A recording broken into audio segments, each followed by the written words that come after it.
vocation was for some specific people like pastors and priests. But after, I understood that vocation was for everyone. We are all called to love and serve others. We are all called to use our talents and gifts to glorify God. And I think those are ways that help us to understand our vocation and to live through it. And I think learning about vocation really helped remind me of people in my life that have helped me to realize my strengths and talents and trusted in my strengths and talents. I remember even at a young age at camp, I was trusted in a leadership role, and that really helped me realize some of my strengths and in turn realize some of my vocations in life.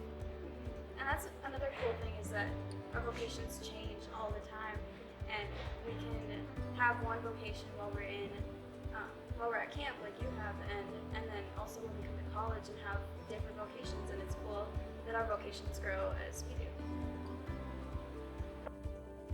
When I first heard of vocation, I heard it only in the church setting, and I thought it only had to do with spirituality or mission or the parish, being a pastor. And it wasn't until I came to the academy that I was taught that in many spheres of life you have a vocation, whether it's at work or at home or in your community. And that really opened up my eyes to my various roles in different spheres of my life.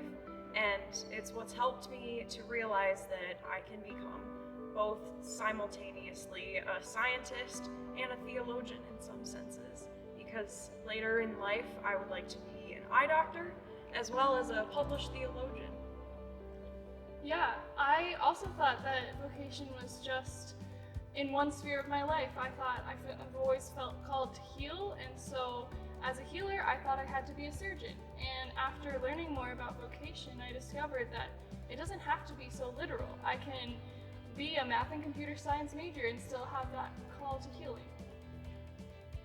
Yeah, there's not a whole lot for me to say after that, but I would agree with what Allison and Abby were saying, and it's cool to know that you can be a leader in multiple facets of your life, and that it's not just your main job. As we get older, that's kind of everyone's like end goal, like, oh, I need to find my job and make my money, but there's a lot more to life and a lot more ways you can use your skills and talents that isn't just in that one area. So I think that's what I've really taken away from this. I think a common misconception when it comes to vocation is the idea that we have just one singular vocation, when in fact the idea is that we have multiple vocations depending on where you are at in your life, depending on the different responsibilities you have.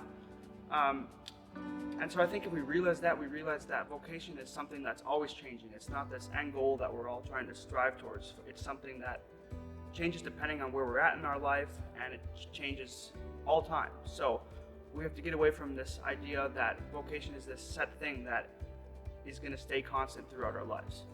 Yeah, I think kind of drawing on that, vocation has helped me get a more holistic view to what I really want to do with my life, and how I can benefit the common good now, just not some abstract idea in the future. And it's also helped me realize that I don't really need to have everything figured out right now. But yeah. Yeah, understanding vocation has helped me being more grateful for people who have helped me realize my gift and talents, also helped me grow as a person. Also understanding vocation has helped me taking different responsibilities in life, like being a good sister, being a good leader on campus, and just being there for other people.